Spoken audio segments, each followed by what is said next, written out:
सूत जी बोले, राजा पारीक्षत के पूछने पर भगवान सुख द्वारा कथित परम पुण्यप्रद श्रीमद् भागवत सुखदेव के प्रसाद से सुनकर और अनंतर राजा का मोक्ष भी देखकर अब यहाँ यज्ञ करने को उगत ब्राह्मणों को देखने के लिए मैं आया हूँ और यहाँ यज्ञ में दीक्षा लिए ब्राह्मणों का दर्शन कर मैं कृतार्थ हुआ। ऋषि बोले, हे साधु, अन्य विषय की बात को त्याग कर भगवान कृष्ण द्वैपायन के प्रसाद से उनके मुख से जो आपने सुना है वही अपूर्ण विषय है। सूत, आप हम लोगों को से कहिए।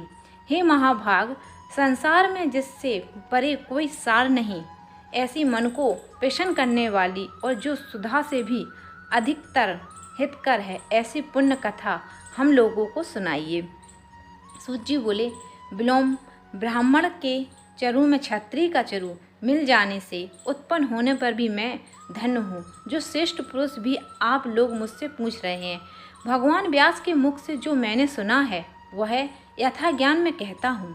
एक समय नारद मुनि नर नारायण के आश्रम में गए, जो आश्रम बहुत से तपस्वियों, सिद्धों तथा देवताओं से भी युक्त है और बेर, वहेड़ा, आंवला, बेर, आम, अमड़ा, कैथ, जामुन, कदम आदि और भी अनेक वृक्षों से सुशोभित है। भगवान विष्णु के चरणों से निकली हुई पवित्र गंगा और अलकनंदा भी जहाँ बह रही है, ऐसे नर नारायण के स्थान पर श्री नारद मुनि ने जाकर उन परम ब्रह्म नारायण को, जिनका मन सदा चिंतन में लगा रहता है, जिसके जितेंद्रिय काम, क्रोध आदि छाओं शत्रुओं को जीते हुए हैं, अत्यंत प्रभाव जिनके शरीर से चमक रही है, ऐसे देवताओं के भी देव तपस्वी नारायण को साष्टांग दंडवत प्रणाम कर और हाथ जोड़कर नारद उस मुनि व्यापक प्रभु की स्तुति करने लगे। नारद जी बोले, हे देव देव, हे जगन्नाथ, हे कृपा सागर, सतपते, आप सत्यव्रत हो, त्रिसत्य हो, सत्य हो, आत्मा हो, सत्य संभव हो। हे सत्ययुगिनी, आपको नमस्कार। मैं आपकी शरण में आया हूँ। आपका जो तप है वह संपूर्ण प्राणियों की शिक्षा के लिए और मर्यादा की स्थापना के लिए। यदि आप तपस्या ना करें तो जैसे कलयुग में एक के पाप करने से सारी पृथ्वी डूब जाती है, वैसे एक के पुण्य करने से सारी पृथ्वी तैरती है, इसमें तनिक भी संशय नहीं है। पहले सतयुग आदि में जैसे एक पाप करता था तो सभी पापी हो जाते थे, ऐसी स्थिति हटाकर कलयुग में केवल कर्ता ही पापों से लिप्त होता है। यह आपके तप की स्थिति है। हे भगवान, कली में जितने प्राणी हैं सब विषयों में आसक्त हैं, स्त्री पुत्र ग्रह में लगा है। चित्त जिनका ऐसे प्राणियों का हित करने वाला जो हो और मेरा भी थोड़ा कल्याण हो, ऐसा विषय विचार कर केवल आप ही कहने के योग्य हैं। वहीं आपके मुख से सुनने की इच्छा से मैं ब्रह्मलोक से यहाँ आया हूँ। आप ही उपकार प्रिय विष्णु हैं, ऐसा वेदों में निश्चित है। इसलिए लोक को उपकार के लिए कथा का सार इस समय आप सुनाइए, जिसके श्रवण मात्र से निर्भय मोक्ष प्रद को प्राप्त करते हैं। इस प्रकार नारद जी का वचन सुन भगवान ऋषि आनंद से खिलखिला उठे और भुवन को पवित्र करने वाली पुण्य कथा आरंभ की। श्री नारायण बोले, हे नारद, गोपों की स्त्रियों के मुख कमल के भ्रमर रास के ईश्वर रसकों के अभक्षण वृंदावन बिहारी ब्रज के पति आदि पुरुष भगवान की पुण्य कथा को कहता हूँ, जो निमेष मात्र समय में जगत को उत्पन्न करने वाले हैं। उनके कर्मों को हे वत्स इस पृथ्वी पर कौन वर्णन कर सकता है। हे नारद मुनि, आप भी भगवान के चरित्र का सरस सार जानते हैं और यह भी जानते हैं कि भगवत चरित्र वाणी द्वारा नहीं कहा जा सकता।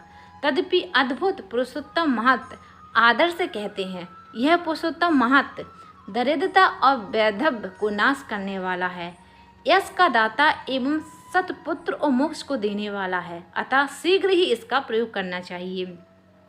नारद बोले, हे मुने, पुरुषोत्तम नामक कौन देवता है, उनका महत्व क्या है, ये अद्भुत सा प्रतीत होता है, अतः आप मुझसे विस्तार पूर्वक कहिए। सूत जी बोले, हे नारद, श्री नारद का वचन सुन नारायण क्षण मात्र पुरुषोत्तम में अच्छी तरह मन लगाकर बोले। श्री नारायण बोले, पुरुषोत्तम यह मास का नाम जो पड़ा है वह भी कारण से युक्त है। पुरुषोत्तम मास के स्वामी दया सागर पुरुषोत्तम ही हैं, इसलिए ऋषिगण इसको पुरुषोत्तम मास कहते हैं। पुरुषोत्तम मास के व्रत करने से भगवान पुरुषोत्तम प्रसन्न होते हैं। नारद जी बोले, चैतादि मास जो हैं वे अपने अपने स्वामी देवताओं से युक्त हैं, ऐसा मैंने सुना है, परंतु उनके बीच में पुरुषोत्तम नाम का मास नहीं सुना। पुरुषोत्तम मास कौन है और पुरुषोत्तम मास के स्वामी कृपा के निधि पुरुषोत्तम कैसे हुए?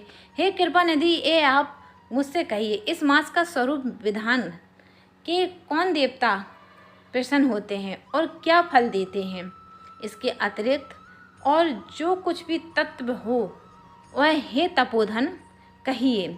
साधु दीनों के ऊपर कृपा करने वाले होते हैं, वे बिना पूछे कृपा करके सदुपदेश दिया करते हैं।